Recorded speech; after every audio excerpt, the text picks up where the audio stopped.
बिस्मिल्लाहिर्रहमानिर्रहीम। हमने इससे पहले जो 2 लेक्चर देखे हैं उनमें पॉपुलेशन डेटा की सिंपल लीनियर कोरिलेशन कोएफिशिएंट रो उसकी टेस्टिंग ऑफ हाइपोथेसिस देखिए।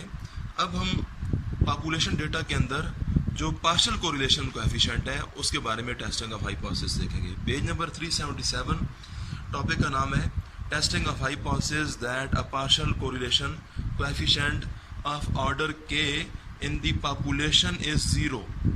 तो partial correlation in population is 0। तो ये टॉपिक आपका 0 के लिए है। पार्शियल कोरिलेशन कोएफिशिएंट की 0 के साथ ताल्लुक जो है उसके बारे में टेस्टिंग ऑफ हाइपोथेसिस है। अदर देन 0 नंबर्स जो हैं वो यहाँ इस काम में शामिल नहीं है हमारे। अभी ऑर्डर क्या है, ये ऑर्डर पे भी बात कर लेते हैं। अच्छा, हम ये टॉपिक आप पढ़ना चाहें तो पढ़ लीजिए, मैं क्वेश्चन देखता हूँ यहाँ पर। अच्छा, ये सबसे पहले तो ये देखिए, ये आपको एक स्मॉल r नज़र आ रहा है। हमने ये बुक 1 के अंदर पार्शियल कोरिलेशन, मल्टीपल कोरिलेशन और सिंपल कोरिलेशन ये वहाँ पर हमने काम देखे हैं। तो बहरहाल इसको थोड़ा सा देखते हैं। ये r की सब स्क्रिप्ट में लिखे हुए हैं 12.34। तो ये नोटेशन जो ओवरऑल सारी है, जब डॉट से पहले 2 नंबर आ रहे हों तो उसको कहते हैं कि ये पार्शियल कोरिलेशन कोएफिशिएंट की नोटेशन है। अब ये सैंपल डेटा की जो कोरिलेशन है ये उसकी नोटेशन है, क्योंकि यहाँ पर स्मॉल r इस्तेमाल हो रहा है। और इस काम में ये जो नोटेशन है, यहाँ से पता चल रहा है कि ये 4 वेरिएबल्स हैं। एक x1, ये x2, x3 और x4। ये हमारे पास 4 वेरिएबल से और उनके बारे में ये पार्शियल कोरिलेशन है। तो ये कोरिलेशन है x1 और x2 के दरमियान, जबकि x3 और x4 का इफेक्ट ख़त्म किया गया है x1 और x2 के ऊपर से, या उनके दरमियान जो ताल्लुक है उसके ऊपर से। हम इसमें चले, अब नहीं, हमारा जो असल टॉपिक है वो कुछ और है। तो जिस नोटेशन के अंदर डॉट से लेफ्ट साइड पर 2 नंबर आ रहे हों, इट मीन्स कि वो पार्शियल कोरिलेशन की नोटेशन है। उसके बाद डॉट के राइट साइड पर जो नंबर होते हैं, अभी इसमें 3 और 4 ये 2 नंबर हैं, तो हम कहेंगे कि यहाँ ऑर्डर 2 का है। लेकिन अगर यहाँ होते डॉट के बाद राइट साइड पर 3 नंबर, यानी कि 3, 4 और 5 भी होता, तो फिर हम कहते हैं कि ऑर्डर 3 का है।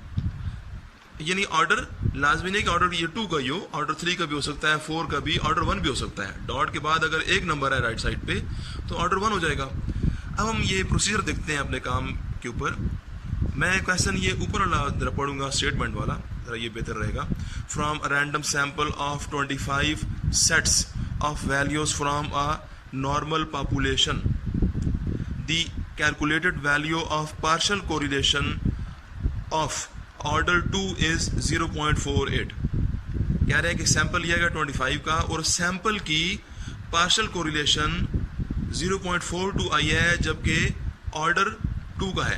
तो ऑर्डर, ये पहली बात तो यह है कि पार्शियल कोरिलेशन है तो इसमें डॉट से पहले 2 नंबर लाजमी है, ठीक है, क्योंकि पार्शियल में डॉट से पहले 2 नंबर होते हैं, होते ही 2 हैं। तो और ये जो ऑर्डर 2 कह रहे हैं, ऑर्डर 2 होने का मतलब यह है कि डॉट के बाद में 2 नंबर है, ठीक है। यानी कि इस क्वेश्चन के अंदर जो सैंपल की पार्शियल कोरिलेशन दिया ना, उसकी नोटेशन यही है जो नीचे वाले क्वेश्चन में नजर आ रही है, अभी इत्तेफाक है ये। लेकिन अगर यहाँ पर कहते ऑर्डर 3 कहते तो फिर आपका R12.345, फिर डॉट के बाद 3 नंबर आने थे। तो अभी तो ऑर्डर 2 है, तो ये बात हो गई। Is this consistent with a hypothesis that the corresponding partial correlation in the population is 0 at 5% level of significance. कह रहे हैं कि इज दिस कंसिस्टेंट, क्या ये जो कोरिलेशन आई है सैंपल की, ये कंसिस्टेंट है किस चीज के साथ? The hypothesis that corresponding partial correlation in population is 0। तो ये करस्पॉन्डिंग पार्शियल कोरिलेशन का मतलब यह है कि जिस तरह सैंपल की कोरिलेशन का ऑर्डर 2 है, तो उसके जो सैंपल की जो पॉपुलेशन है, उस पॉपुलेशन का भी ऑर्डर 2 का ही लेंगे आप। और डॉट से पहले तो 2 नंबर ही होते हैं, पार्शियल कोरिलेशन है। तो बहरहाल ये पॉपुलेशन के अंदर जो पार्शियल कोरिलेशन है उसको 0 के इक्वल टेस्ट करना है हमने। ये बातें लिखते हैं हम। ये ऊपर जी टॉपिक का नाम तो पहले भी बोल दिया है, ये वही है जो बुक में लिखा हुआ था। पैसन का डेटा लिखा M25, ये क्योंकि ऑर्डर 2 है तो डॉट के बाद 2 नंबर है और डॉट से पहले 1 2 आप लिख देंगे। पार्शियल कोरिलेशन है जी 0.48, अल्फा यूज़ करेंगे 0.05 बताया गया है। टू टेस्ट, हमने जो चीज़ टेस्ट करनी है, क्योंकि हमने कह रहे थे कि सैंपल की इसके कोरस्पॉन्डिंग में पॉपुलेशन की, तो पॉपुलेशन के लिए आप रो और 12.34, तो ये नोटेशन है पॉपुलेशन डेटा की पार्शियल कोरिलेशन की, और इसका ऑर्डर भी 2 का ही होगा। Is equal to 0। Step number 1 में आप जाएंगे, ये 9 लिखेंगे द नल एंड अल्टरनेटिव, क्योंकि आपको इक्वल टू 0 टेस्ट करना है, तो एच नॉट में आप equal to 0 versus not equal to 0। ये 2 टेल टेस्ट है जी। और अच्छा, ये जो पार्शियल कोरिलेशन है इसकी टेस्टिंग भी टी टेस्ट की मदद से भी हो सकती है और एफ टेस्ट जो हमने राइट साइड पर ये किया हुआ है, तो टी और एफ दोनों यूज हो सकते हैं पार्शियल कोरिलेशन की टेस्टिंग में, लेकिन इक्वल टू 0 की टेस्टिंग में। अच्छा, ये फार्मूला देखिए, ये पार्शियल कोरिलेशन के केस में आपको ये फार्मूला लिखना है, और ये फार्मूला का स्ट्रक्चर जो है ये तकरीबन मिलता जुलता है जो आपने सिंपल कोरिलेशन में देखा है। वहाँ पर भी आर आता था, वहाँ भी स्क्वायर रूट आर स्क्वायर था, लेकिन ये n-k का इजाफी है एक चीज़, तो k क्या है अभी देख लेते हैं, आसान सी बात है। ये डिग्री ऑफ फ्रीडम जिसको v भी कहते हैं, दिस इज n-k-2, ये यहाँ से आ रही है। स्क्वायर रूट के अंदर जो चीज़ होती है जी ये होती है, सिंपल में भी ऐसे ही था, ये वो जो स्क्वायर रूट के अंदर चीज़ थी वो डिग्री ऑफ फ्रीडम थी।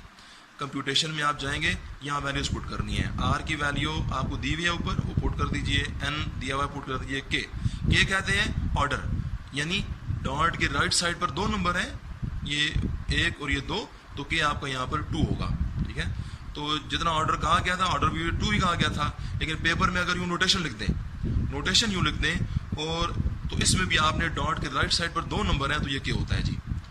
तो ये इसीलिए के की जगह 2 पुट किया, बाकी सारी वैल्यूज पुट की, हमारे पास टी कैलकुलेट हो गया जी। डिग्री ऑफ फ्रीडम ये जो आ रही है, इसको मालूम कर लीजिए इस स्टेप में, ये हो जाएंगी दोनों चीज़ें। बाकी क्रिटिकल रीजन आगे काम सेम हो गया जी, क्योंकि ये टी टेस्ट यूज़ कर रहे हैं और ये 2 टेल टेस्ट है, तो ये रूल है हमारा।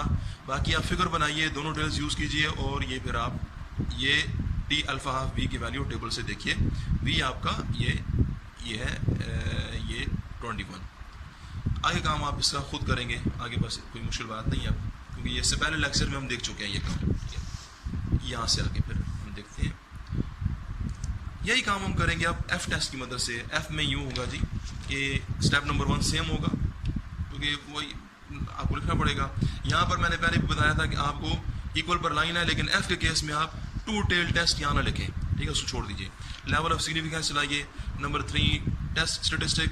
टेस्ट स्टैटिस्टिक यही होगी जो टी में इस्तेमाल हुई है, जस्ट इसका स्क्वायर हो जाएगा, तो आर का स्क्वायर ये आ गया जी, ये नीचे का स्क्वायर रहने से स्क्वायर रूट खत्म होगा, ये क्वांटिटी आ गई, बाकी इसका स्क्वायर रूट खत्म करने से ये आ गई।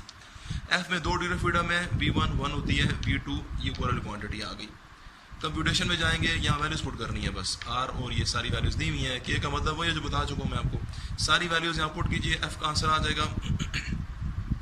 V1 1 है, V2 आपके पास, ये यहाँ वैल्यूज पुट कीजिए, ये आ रही है जी, ये 21 है। क्रिटिकल रीजन ये सेम है जी जो सिंपल कोरिलेशन के केस में था या जो इनोवा के केस में था। F alpha greater than F alpha V1 V2, F calculated ऊपर आ चुकी है, और ये एफ अल्फा V1 अल्फा इस काम में आपका 0.05 है। ये जो चीज़ है ये बताइए इधर कि भाई ये क्या है, वो तो हो चुका है ऊपर, तो ये है हमारे पास आ रही है अल्फा 0.05, V1 की जगह 1 और ये V2 21। एफ डिस्ट्रीब्यूशन में जाइए, ये टेबल से वैल्यू देखिए, ये आपको 4.21 मिलेगी। फिगर बनाइए, राइट साइड पर ये वैल्यू प्लॉट कीजिए। अब अपनी वैल्यू देखिए कि वो कहाँ जा रही है। आपकी वैल्यू 6.3 जो कि 0 और 4.21 के बीच में नहीं है, बल्कि उससे आगे निकल गई है, यानी कि वो रिजेक्शन रीजन में जा रही है। तो आप कंक्लूजन दीजिए, reject H naught as F calculated falls in critical region. इससे नेक्स्ट क्वेश्चन आप खुद देख लीजिएगा। ओके, अल्लाह हाफिज़।